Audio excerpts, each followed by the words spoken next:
దెయ్యం తెలుసుకోవాలనిపించే భయం. కొన్ని సంప్రదాయాల ప్రకారం కోరికలు తీరకుండా మరణించినట్లయితే దెయ్యాలుగా మారిపోతారని చాలామంది విశ్వసిస్తారు. మరి కొంతమంది దెయ్యాలను చూశామని, వాటి శబ్దాలు విన్నామని చెప్తుంటారు. ఇది కొంచెం భయాన్ని కలిగిస్తుంది. దీని గురించి ఇప్పుడు దాని పేరు అమ్మో బొమ్మ. కిషోర్ ఒక సాఫ్ట్వేర్ ఉద్యోగి. తన భార్య పేరు అంజలి. వాళ్ళకి 2 పిల్లలు. పాప పేరు అనాయ, బాబు పేరు సిద్ధు. అనాయ 3 సంవత్సరాలు, సిద్ధు 4 సంవత్సరాలు ఉంటాయి. అకస్మాత్తుగా కిషోర్ ఇంట్లోకి ప్రవేశించిన పిశాచి బొమ్మ కిషోర్ కుటుంబంలో ఎటువంటి అలజడి సృష్టిస్తుంది.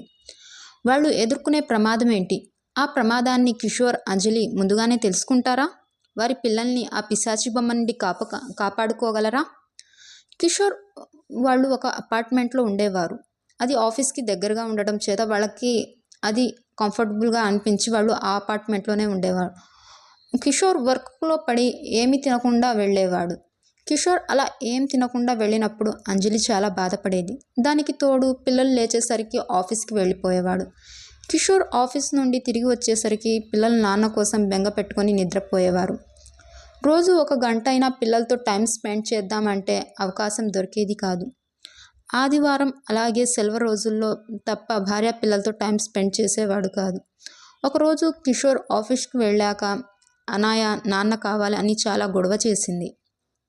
అంజలి ఎంత నచ్చచెప్పినా అసలు వినకుండా నాన్న వస్తేనే తింటానని మారం చేసింది. అంజలి కిషోర్కి కాల్ చేసి జరిగిన విషయం మొత్తం చెప్తుంది. తాను ఇంటికి రావడం కుదరదని ఫోన్ ఒకసారి పాపకి ఇవ్వమని అనాయ. చివరికి ఎలాగైతేనే అనాయాని మురిపించి టిఫిన్ చేసేలా చేశాడు కిషోర్. అంజలి ఆ రోజు రాత్రి కిషోర్తో అనాయ, సిద్ధు చెప్పిన మాటలు వినడం లేదు అని చాలా మొండిగా తయారవుతున్నారు అని అంటుంది. వాళ్ళు చిన్నపిల్లలు కదా, అలాగే ఉంటారు. మనం నెమ్మదిగా నచ్చజెప్పుకోవాలి. అయినా ఇంటికి ఆఫీస్కి దగ్గర అయినా నేను మీతో టైం స్పెండ్ చేయలేకపోతున్నాను అని అంజలిని దగ్గరికి తీసుకుని, ముఖ్యంగా నేను మీ ముగ్గురి చాలా మిస్ అవుతున్నా. బాగా ఆలోచించుకొని ఒక నిర్ణయం తీసుకున్నా. అనాయ బర్త్డే వస్తుంది. సో నేను ఆఫీస్కి లీవ్ తీసుకుంటా. ఆ రోజు మనమందరం కలిసి బాగా ఎంజాయ్ చేద్దాం అని చెప్పి ఆఫీస్కి లీవ్ తీసుకుంటారు. ఉదయాన్నే కిషోర్ నిద్ర లేవగానే లేచి రెడీ అయ్యి అంజలి ఇచ్చిన కాఫీ తాగి నిద్రపోతున్న పిల్లల దగ్గరికి వెళ్ళి పిల్లల చేతులు పట్టుకొని ప్రేమగా లేపుతాడు. డాడీ కాసేపు పడుకుంటాం డాడీ అని అంటుంది అనాయ. కాదురా తల్లి, నువ్వు అమ్మ, నేను అన్నయ్య మన అందరం బయటికి వెళ్తున్నాం, నువ్వు రావా బంగారం అంటాడు. ఆ మాటలకి సిద్ధు, అనాయ ఎగిరి గంతేస్తారు. హో డాడీ, మాకు ఐస్ క్రీమ్స్ కావాలి, బొమ్మలు కావాలి, చాక్లెట్స్లు కావాలి అంటారు. 2 పిల్లల్ని దగ్గరకు తీసుకొని ముద్దులు పెట్టుకుంటూ నా బంగారు కొండలు మీరు ఇంకేం వద్దా అని అడుగుతాడు. ఇంతలో అంజలి వచ్చి అయ్యాయా మీ ముచ్చట్లు, అయితే బ్రష్ చేపించి స్నానం చేస్తాను, ఇంకా టిఫిన్ రెడీ చేయాలి అంటుంది. అందుకు నువ్వు ఇంట్లో ఏం చెయ్యొద్దు, బయట తిందామా అంటాడు కిషోర్. భలే భలే, బయట తిందామా డాడీ అని తప్పట్లు కొట్టి డాడీకి ముద్దు పెడతారు 2. ఆ గ్యాప్లో కిషోర్ అంజలి బుగ్గ మీద కిస్ చేస్తాడు. అంజలి చిన్నగా నవ్వుకొని పిల్లల ముందేంటి మీ వేషాలు అని అక్కడి నుండి వెళ్తుంది. పిల్లల్ని రెడీ చేసి తీసుకొస్తుంది అంజలి. ఈలోపు పాలు కూడా కాచుస్తుంది. కిషోర్ నేను పిల్లలకు పాలు పట్టిస్తాను, నువ్వు వెళ్ళి రెడీ రా అని అంటాడు. కిషోర్ పిల్లలకు పాలు పట్టించి కాల్లో కూర్చోబెడతాడు. అందరూ కలిసి ఫస్ట్ గుడికి బయలుదేరతారు. అక్కడ వాళ్ళకి హారతి ఇస్తుంటే హారతి ఆరిపోతుంది. అంజలి అపశకునంగా భావించి బాధపడుతుంది. కిషోర్ గాలికి అలా జరిగింది అంటాడు. దానికి పూజారి గారు మీకేదో ప్రమాదం పొంచి ఉంది, జాగ్రత్తగా ఉండండి అని చెప్తారు.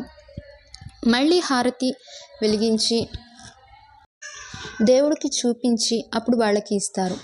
వాళ్ళు కార్ దగ్గరికి వస్తుండగా ఇంతలో ఒక నల్ల పిల్లి ఎదురొస్తుంది.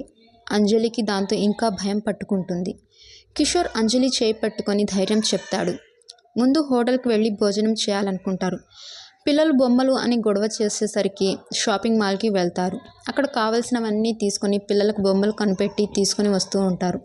వాళ్ళు మాల్ నుండి బయటికి వచ్చిన తర్వాత ఇంటికి బయలుదేరదామని కార్ దగ్గరికి వెళ్ళిపోతుండగా అక్కడ రోడ్డు మీద అనాయకి ఒక బొమ్మ కనిపిస్తుంది. దాన్ని చూడగానే అనాయకి బాగా నచ్చింది. ఆ బొమ్మ దగ్గరికి వెళ్ళింది అనాయ. ఆ బొమ్మ చూడ్డానికి ఒక ఫ్రాక్ వేసుకొని పెద్ద పెద్ద కళ్ళతో చాలా బాగుంది. ఇంకోవైపు భయంకరంగా కూడా ఉంది. బొమ్మ పాపని కళ్ళతో రమ్మని పిలుస్తుంది. కిషోర్ మరియు అంజలి సిద్ధును ఎత్తుకొని అనాయ కోసం వెతుకుతూ ఉంటారు. అనాయ రోడ్డు పక్కన కొంచెం దూరంలో బొమ్మ దగ్గర నుంచొని కనిపిస్తుంది. అనాయ బంగారం, ఇక్కడ ఉన్నావేంటి, ఇంటికి వెళ్దాంరా అని ఎత్తుకుంటాడు కిషోర్. డాడీ నాకు ఈ బొమ్మ కావాలి అని కిందకి దిగి ఆ బొమ్మని తీసుకుంటుంది. అంజలి వచ్చి, అసలు ఆ బొమ్మ ఎవరిదో ఏమో, ఇక్కడ ఎందుకు పడేశారో, నీకు డాడీ చాలా బొమ్మలు కొనిచ్చారు కదా, దాంతో ఆడుకుందువు, ఈ బొమ్మ వద్దు అని చెప్పేసరికి అనాయ ఏడవడం స్టార్ట్ చేస్తుంది. దానికి కిషోర్, నా బంగారు తల్లిని ఏడ్పించకు, నీకు ఈ బొమ్మలు కావాలా, అయితే తీసుకో అని కిషోర్ ఆ బొమ్మ తీసి అనాయ చేతికి ఇస్తాడు.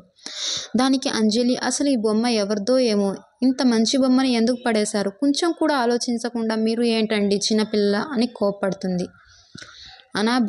బొమ్మని చూసి చాలా ఆనందంతో కేరింతలు కొడుతుంది. అంజలి, దీన్ని మీరు బాగా గారాబం చేస్తున్నారు అంటుంది కిషోర్ని. చిన్నపిల్ల కదా, దానికి నచ్చినది తీసుకొనివ్వు అని చెప్పి అక్కడి నుండి ఇంటికి బయలుదేరుతారు. అనాయ చేతిలోని బొమ్మ గేటు తీయగానే ఆ ఇంటిని తదేకంగా కళ్ళు పెద్దవి చేసి చూస్తుంది. ఆ బొమ్మని సిద్ధు అలాగే చూస్తూ ఉంటాడు. అనాయని రూమ్లో కూర్చోబెట్టి కిచెన్లోకి వెళ్తుంది అంజలి. ఫోన్ మాట్లాడుతూ బయట హాల్లోకి వెళ్తాడు కిషోర్. సిద్ధు నిద్రపోతూ ఉంటాడు. అనాయ బొమ్మ పట్టుకొని, పాప ఇక్కడ ఆడుకుందాం మనం అని చెప్తుంది బొమ్మతో. అనాయ ఇంతలో ఆ బొమ్మ ఒక్కసారిగా గాల్లో పైకి లేచి, అలాగే నువ్వు నేను ఆడుకుందాం అని పెద్దగా నవ్వుతుంది. అనాయ తప్పట్లు కొట్టి, హాయ్, నన్ను పైకి తీసుకెళ్తావా అని అడుగుతుంది బొమ్మని. బొమ్మ కళ్ళు పెద్దవి చేసి, ఓ అందుకేగా వచ్చాను, తీసుకెళ్తాను అని చెప్తుంది. గట్టిగా నవ్వుతుంది. బొమ్మ నవ్వుకి ఉలిక్కిపడి లేచి ఏడవడం స్టార్ట్ చేస్తాడు సిద్ధు. సిద్ధు ఏడవడం చూసి అనాయ కూడా ఏడవడం మొదలు పెడుతుంది. పిల్లల ఏడుపు విని ఏమైందోనని కంగారుగా కిషోర్ అంజలి పిల్లల దగ్గరికి వెళ్ళేసరికి అనాయ చేతుల్లో బొమ్మ ఉంటుంది. ఆ బొమ్మ అయానని ఏడవకు అని చెప్తుంది. సిద్ధు ఏమో ఆ బొమ్మ నన్ను భయపెడుతుంది మమ్మీ అని చెప్తూ ఉంటాడు. కిషోర్ అంజలి పిల్లల్ని ఎత్తుకొని, ఏమైంది, ఎందుకు ఏడుస్తున్నారు అంటుంది. దానికి సిద్ధు, ఆ బొమ్మ నన్ను భయపెట్టింది, అందుకే ఏడ్చాను అంటుంది. అన్నయ్య ఏడ్చాడని నేను ఏడ్చాను అంటుంది అనాయ. బొమ్మ భయపెట్టడం ఏంట్రా, అసలు నువ్వు ఈ బొమ్మ చూసినప్పటి నుండి నువ్వు ఇలాగే ప్రవర్తిస్తున్నావు. ఆ బొమ్మ అటు ఇటు తిరుగుతుంది అని అంటావు, అసలు ఆ బొమ్మని ఇటు ఇవ్వండి అని బొమ్మ తీసుకుంటుంది అంజలి. అనాయ బొమ్మ కావాలని ఏడుపు మొదలు పెడుతుంది. దానికి కిషోర్, దాన్ని ఏడిపించకు అంజలి, బొమ్మ దానికి ఇచ్చేయి అనేసరికి బొమ్మని అనాయకి ఇచ్చేస్తుంది. సాయంత్రం భోజనాలు చేసి పిల్లల్ని నిద్రపుచ్చి ఇద్దరు సోఫాలో కూర్చొని మాట్లాడుకుంటూ ఉంటారు. అంజలిని చూసి కిషోర్, ఏమైంది అలా ఉన్నావు అంటాడు. ఆ బొమ్మ తీసుకొచ్చినప్పటి నుంచి అనాయ ప్రవర్తన చూస్తే నాకు భయంగా ఉందండి అంటుంది. కిషోర్, ఆ బొమ్మ గురించి అయితే నువ్వు బెంగ పెట్టుకోకు.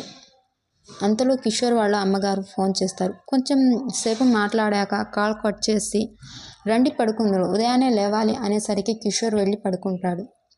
అంజలి ఎప్పటిలాగే లేచి పనులన్నీ పూర్తి చేసి కిషోర్ని ఆఫీస్కి పంపించి అనాయాని సిద్ధుని లేపుతుంది. వాళ్ళు లేవగానే డాడీ అని అడుగుతారు. డాడీ ఆఫీస్కి వెళ్ళారు అని చెప్పి ఇద్దరికి బ్రష్ చేయించి స్నానాలు చేయించి డ్రెస్సింగ్ చేసేస్తుంది. ఇద్దరిని టేబుల్ దగ్గర కూర్చోబెట్టి ఇడ్లీ తినిపించి పాల కోసం కిచెన్లోకి వెళ్తుండగా అనాయ, అమ్మ నా పాపకి పాలు తాగించాలి, నా పాపని తీసుకొస్తాను ఉండు అని తన గదిలోకి వెళ్తుంది.